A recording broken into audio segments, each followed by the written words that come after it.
Madame, Monsieur, bonsoir. Bienvenue sur Média Afrique News en direct de Libreville, d'où nous émettons. Dans l'actualité ce soir, au Sénégal, Karim Wade et Khalifa Sall, deux figures de la politique condamnées respectivement en 2015 et 2018, se présentent à la présidentielle de février 2024. Une décision validée par la Commission politique du dialogue national initiée par le président Macky Sall.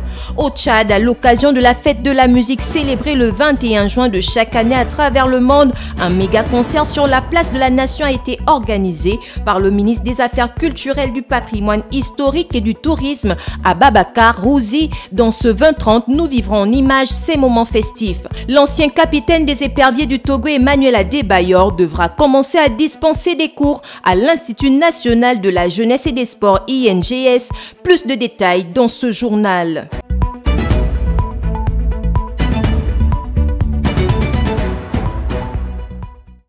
Ouvrons cette édition. Direction le Sénégal. Après 3 mois de travaux, des experts de la mission d'audit du fichier électoral sont bouclés et les candidatures de Karim Wade et Khalifa Sall ont été validées. Une nouvelle qui ravit les nombreux partisans de ces deux hommes politiques. Pierre Essonozué. La commission politique du dialogue national au Sénégal a décidé de la participation de deux opposants, Karim Wade et Khalifa Sall, à l'élection présidentielle de 2024. En effet, la commission politique sénégalaise a proposé de modifier la loi électorale pour permettre à deux personnalités de l'opposition radiées des listes électorales de participer à la présidentielle de février prochain. Cette suggestion de la commission politique du dialogue national vise à apaiser les conflits. Karim Wade, ancien ministre, et Khalifa Sall, ancien maire de Dakar, ont été condamnés respectivement à des peines de prison en 2018 et 2015 pour détournement de fonds et corruption. Bien qu'ils aient été graciés par le président Macky Sall, ils ont tout de même été disqualifiés pour les élections de 2019. Une nouvelle qui a été accueillie avec face par les partisans des deux opposants. Rappelons qu'une frange de l'opposition avait affirmé que Macky Sall et son gouvernement ont utilisé le ministère de la Justice pour cibler des opposants potentiels de se frayer un chemin vers un éventuel troisième mandat. Des accusations qui n'ont jamais été démenties ou confirmées par le président sortant. En mai dernier, le chef de l'État a rencontré des membres de divers partis politiques, des chefs religieux et représentants de la société civile pour un dialogue national de plusieurs jours visant à réduire les tensions politiques. Au sortir de cette concertation, des propositions ont été soumises au président Macky Sall qui devrait s'adresser à la nation d'ici le 25 juin prochain.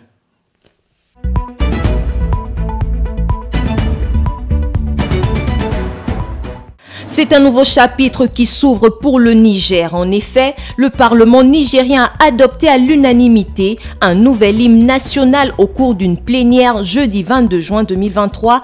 Un hymne qui a été composé par un groupe d'experts nigériens dont le changement intervient 60 ans après l'indépendance de ce pays du Sahel. Le récit avec Pierre Essonozué.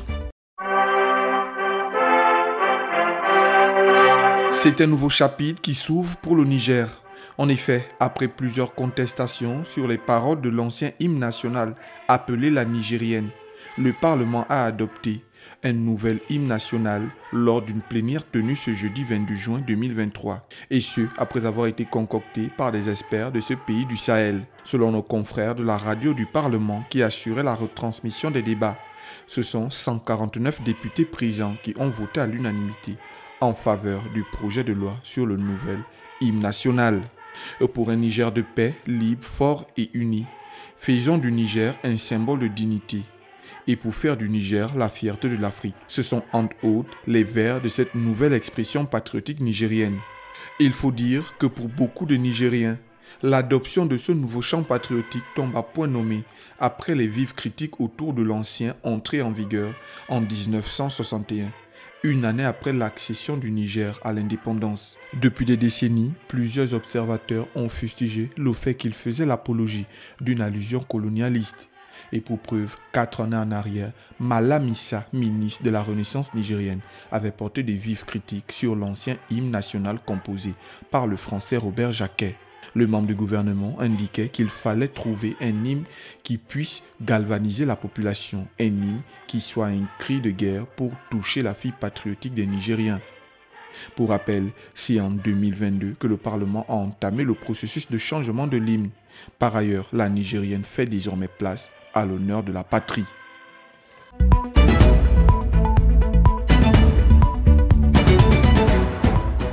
À Madagascar, tout le monde peut avoir la double nationalité, y compris le chef d'État. La seule condition, c'est de l'avoir de naissance par filiation. C'est la loi. Les révélations sur la nationalité française du président malgache devenu français à 40 ans ne cessent de faire polémique. Plusieurs partis de l'opposition ont ainsi demandé la démission d'Andry Rajoelina, l'accusant de malhonnêteté et de manquer d'honneur. Michael Ba. L'heure est venue pour Andry Rajoelina de démissionner et qu'il soit défait des honneurs et insignes s'y rapportant. C'est ce qu'a déclaré le LERA, la plateforme regroupant plusieurs partis de l'opposition, dans un communiqué en s'appuyant sur l'article 42 du Code de nationalité qui dispose que « perd la nationalité malgache le malgache qui acquiert une nationalité étrangère ». Ces déclarations font suite aux révélations faites par le journal Le Monde indiquant que le président malgache a acquis la nationalité française en 2014. Selon la plateforme d'opposition, le fait d'avoir dissimulé cette acquisition traduit le peu d'intérêt que Andry Rajoelina accorde à la population et à la souveraineté nationale, mais surtout un manque d'honneur, d'honnêteté et d'éthique de sa part. Toutefois, la ministre de la Justice a levé toute équivoque en indiquant que l'article 42 du Code de nationalité ne peut être interprété séparément des articles 43, 44 et 45 du dit Code. D'après ces textes, ne peut perdre la nationalité malgache que celui qui en fait la demande expressément. Ainsi, pour les partisans du chef de l'État, cette sortie de l'opposition n'est juste qu'une tentative opportune visant à écarter Andry Rajoelina de la course à la future élection présidentielle prévue en novembre prochain.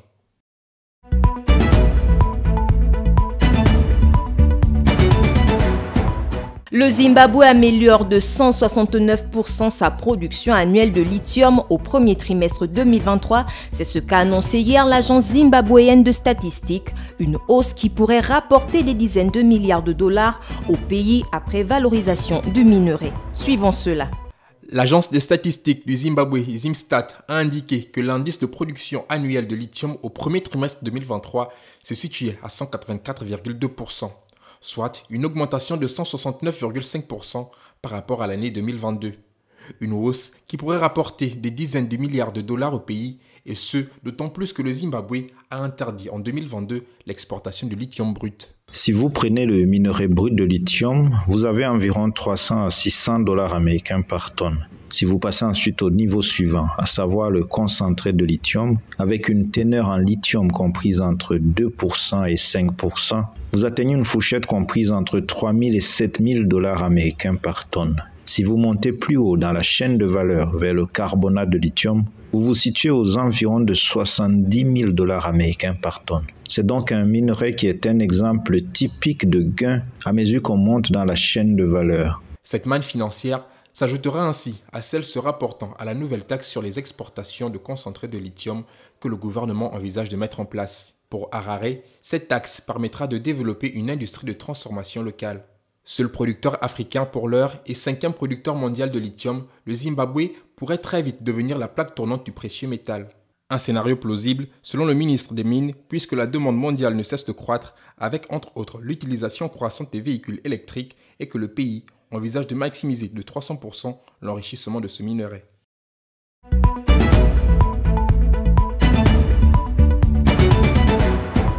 En Libye, des journalistes et des internautes crient au népotisme pour fait. Après l'identification d'une liste de 1900 bénéficiaires de bourses d'études, ils ont découvert qu'il s'agissait des proches du ministre, des hauts responsables de l'État ou des chefs de milice. Ces révélations ont suscité une vague d'indignation à Tripoli. Le commentaire est signé d'Ifira Pamouande. C'est un scandale qui anime la toile libyenne depuis quelques jours. La publication d'une liste d'un peu plus de 1800 bénéficiaires d'une bourse d'études qui varie entre 2000 et 3000 euros, destinée à des étudiants libyens en Turquie. Dans cette liste, l'âge et le profil de certains bénéficiaires alimentent le scandale. C'est le cas d'une femme âgée de 74 ans bénéficiant d'une bourse d'un peu plus de 2700 dollars mensuels pour faire des études d'informatique en Turquie. Des internautes l'ont identifiée sur les réseaux sociaux comme étant une proche d'une personnalité influente en Libye. Le parquet a indiqué qu'à ce jour, les listes comptent exactement 1895 boursiers, auxquels sont versés chaque trimestre un total de 14 millions d'euros. Face à ce tollé, le chef du gouvernement basé à Tripoli, Abdelhamid Deiba, a annoncé le jeudi la mise en place d'une commission d'enquête chargée de revoir les listes de bénéficiaires ainsi que la vérification du mécanisme de sélection appliqué par le ministère de l'Enseignement supérieur. Riche pays pétrolier avec 1,6 milliard de dollars de revenus selon les chiffres officiels. Ce scandale de corruption vient davantage enfoncer le clou depuis le renversement du régime Muammar Kadhafi en 2011.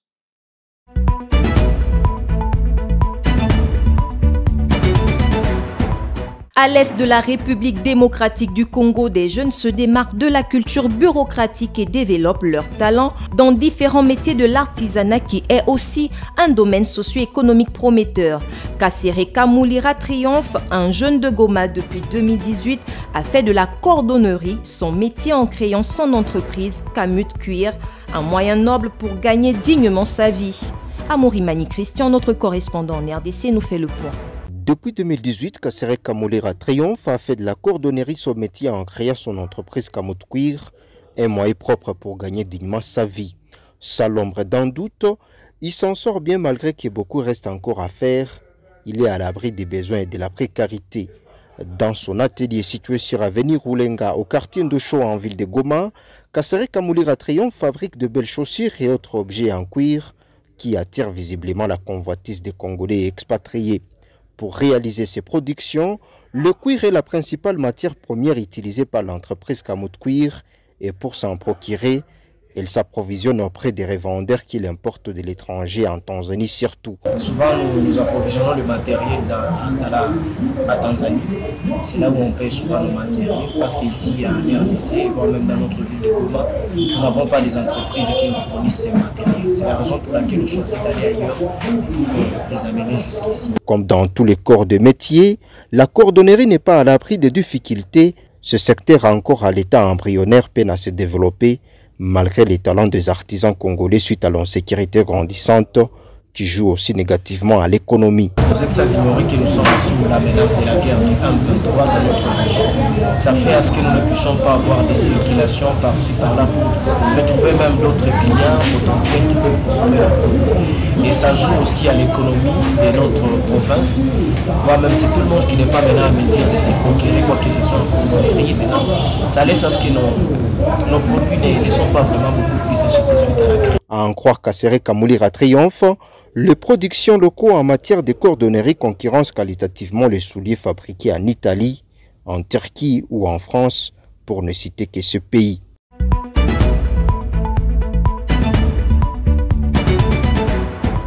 Le Tchad, à l'instar des autres pays du monde, a célébré le mercredi 21 juin dernier la fête de la musique. L'édition 2023 est magnifiée à la Place de la Nation, une organisation du ministère de la Culture où des dizaines d'artistes ont effectué de belles prestations. Brahim Payonfou, notre correspondant au Tchad, nous en dit plus. L'éducation est à terre, l'État, l'éducation est à terre, l'État, l'éducation est à terre, l'État, l'éducation est à terre, l'État. Vive la musique pour une paix durable, tel est le thème de la 41e édition de la fête de la musique au Tchad. Sur scène, des dizaines de musiciens tchadiens de tous les styles musicaux ont enthousiasmé les fans venus en masse pour partager ce moment de communion et de joie, soutenant ainsi nos musiciens locaux qui aspirent à briller sur la chaîne internationale. Signalons que 7 membres du gouvernement de transition étaient également présents lors de ce concert, répondant ainsi à l'appel et soulignant l'importance capitale de cet événement. Lors de son intervention, le ministre des Affaires culturelles, du patrimoine historique et du tourisme, Abaka Rosé-Teguil, n'a pas dissimulé sa joie et sa satisfaction quant au succès de ce concert qui a permis aux artistes tchadiens de communier directement avec le public. Plusieurs artistes musiciens et promoteurs culturels, tous ceux qui ont contribué de près ou de loin au domaine de la culture au Tchad, ont été honorés par des attestations de reconnaissance remises par les membres du gouvernement présents lors de ce concert marquant la fête de la musique. Notons que l'Institut français du Tchad n'a pas perdu de vue cette grande messe. C'est pourquoi un grand concert à l'occasion de cette fête a débuté ce vendredi à 17 h comme à l'accoutumée dans son beau jardin. La fête de la musique au Tchad est un événement majeur, incontournable et pour les artistes et musiciens qui valorisent la culture tchadienne à travers cet art qui est la musique.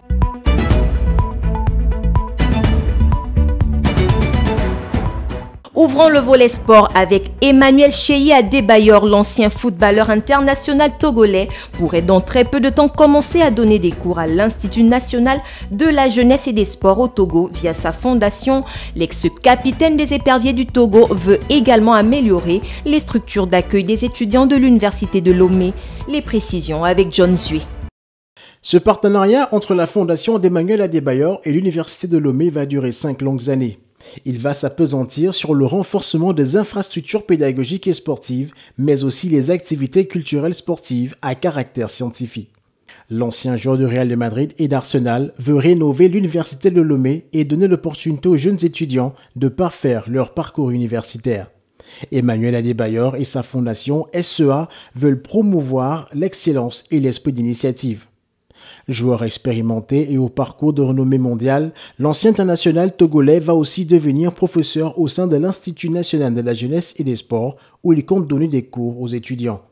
Il fera parler son large carnet d'adresses, bien garni qu'il a su garder quand il était joueur dans de nombreux clubs pour solliciter des stages de formation aux jeunes étudiants à l'étranger, mais aussi leur obtenir des opportunités d'insertion professionnelle à l'avenir. Une véritable aubaine pour les étudiants de l'université de Lomé et les étudiants voulant s'aguerrir dans l'univers du sport. Emmanuel Adebayor, joueur ayant eu une carrière atypique et riche aussi bien en club qu'en sélection, sera professeur de l'INJS de l'université de Lomé.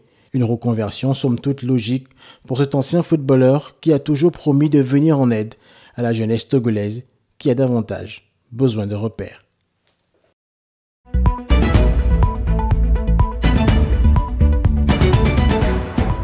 La NBA a procédé ce vendredi 23 juin à la draft 2023. Si le Français de 19 ans, Victor Wembanyama, a été le premier à être sélectionné, il n'en demeure pas moins que quelques Africains ont eux aussi été sélectionnés par des franchises du plus grand championnat de basketball du monde. Regardons. La liste des joueurs africains qui ont évolué ou qui évoluent en NBA va encore un peu plus s'agrandir. Même s'ils ont été pris au second tour de la draft, le Nigérian James Nadji va pouvoir évoluer en NBA dès la saison prochaine, tout comme le Sénégalais Mohamed Gueye. Les deux joueurs ont été retenus respectivement à la 31e et à la 39e place de la draft des NBA par les Pistons de Détroit et les Hawks d'Atlanta. Mais ces derniers ont par la suite été cédés et échangés par leurs équipes. En effet, James Nadji, champion d'Espagne avec le FC Barcelone, ne jouera pas avec les Pistons puisque la franchise du Michigan vient de le céder aux Celtics. Quelques heures après avoir été cédé à l'équipe de Boston, l'intérieur nigérian a tout de suite été envoyé à Charlotte. L'ancien catalan évoluera donc avec les Hornets la saison prochaine. Mohamed Gueye, quant à lui, a été choisi par les Hornets avant d'être envoyé chez les Hawks d'Atlanta via un échange avec les Celtics. À 20 ans, l'ancien pivot du Washington State va aussi fouler les parquets de NBA. Les deux joueurs africains rejoignent la longue liste des players du continent ayant évolué dans la plus prestigieuse ligue du basketball du monde. Âgés respectivement de 18 et 20 ans, James Nadji et Mohamed Gueye auront l'opportunité de montrer toute l'étendue de leur talent dès la 78e saison de la NBA qui débute en octobre 2023.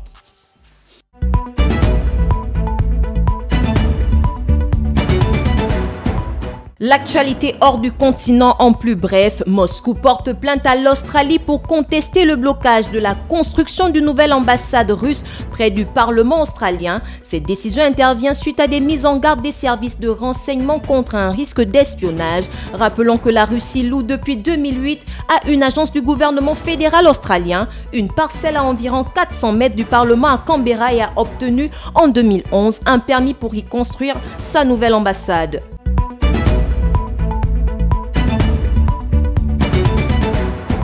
En République tchèque, une enseignante accusée de relayer la propagande russe sur la guerre en Ukraine a été acquittée, mais son licenciement a été validé. Cette affaire met en lumière l'importance cruciale d'une éducation objective, surtout dans des périodes de conflit et de propagande. Elle rappelle également la responsabilité capitale des enseignants dans la formation des jeunes esprits.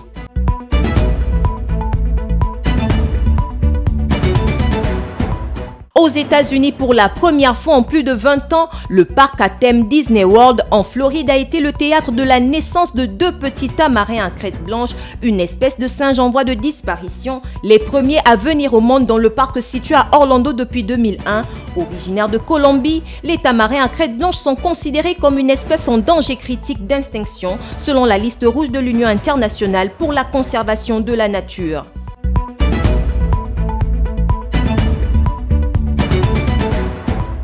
Voilà, c'est la fin de cette édition. Suivez l'information en continu sur notre page Facebook Média Afrique News avec nos différents flashs d'information de 9h, 13h et 18h. Et nous, on se retrouve demain à 20h. Bonne soirée à tous.